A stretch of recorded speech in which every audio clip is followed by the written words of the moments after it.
I'm Captain Alex Bouzoyou from Montreal. I'm an infantry officer currently serving at the Canadian Armed Forces Infantry School in Gagetown.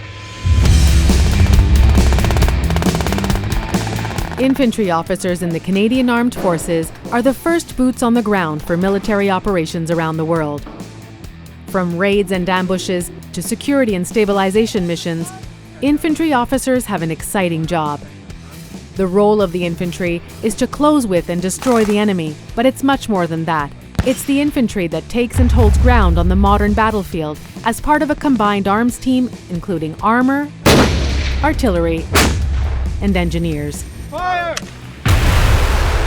The role of the infantry, in relation to other arms, may they be combat or not, is the centerpiece. So around it, the infantry will provide the bulk of the ground forces, but they are always collaborating, may it be with armored units, artillery units, air force units, and even logistical support, non-combat units, in order to achieve that. So the infantry provides the combat presence and often provides most of the leadership presence.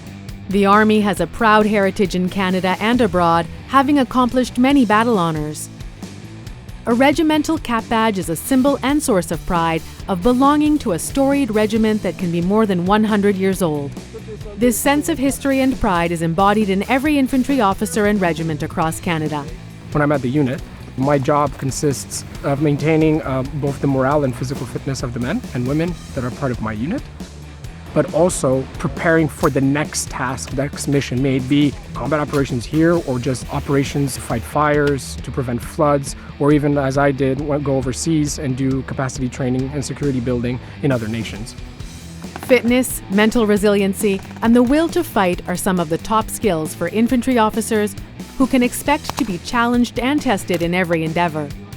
The infantry was my first choice, actually, because I realized that the infantry would provide me the most diverse opportunities in terms of employment, career paths, both short-term and long-term, within the Canadian Armed Forces, and as well the most interesting opportunities to command, may be at the platoon level, the company, the combat team level, and if I'm lucky enough, to the battle group level.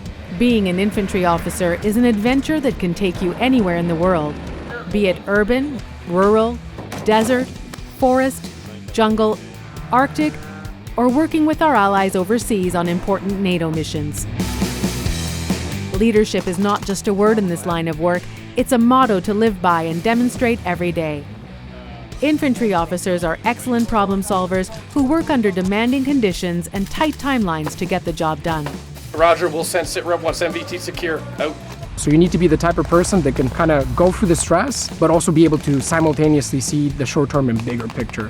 It takes capacity to be courageous in what you do and go for it, but also humble in order to kind of realize that sometimes you may not have the solution, but there's people in your unit, in your platoon, in your company that may be able to supplement that so you can solve that problem.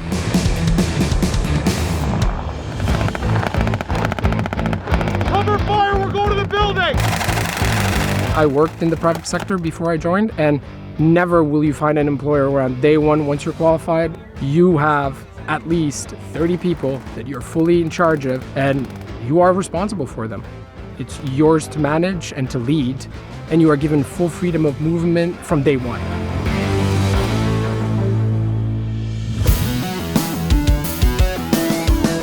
Upon completion of their Army phase training, infantry officers in the regular force are posted to a battalion at one of Canada's major bases and assume command of a platoon of 30 to 40 soldiers. Reservists return to their hometown regiment after their training and also assume a leadership role. First 3 years tend to be very similar for all of us.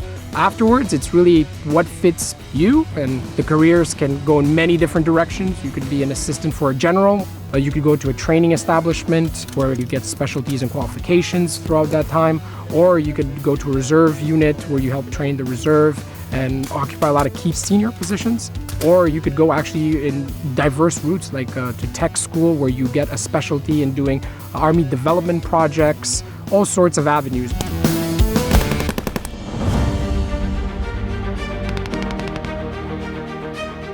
I wanted to give back primarily because I'm not born here. I came to Canada when I was a young kid, 8 years old in the 90s. I got tremendous opportunities in Canada. I think some Canadians sometimes forget how great Canada is. It helps that people give back into it with their abilities, skills, knowledge, or just desire. And I felt that in this profession, I could do that. I think I'm doing a pretty good job.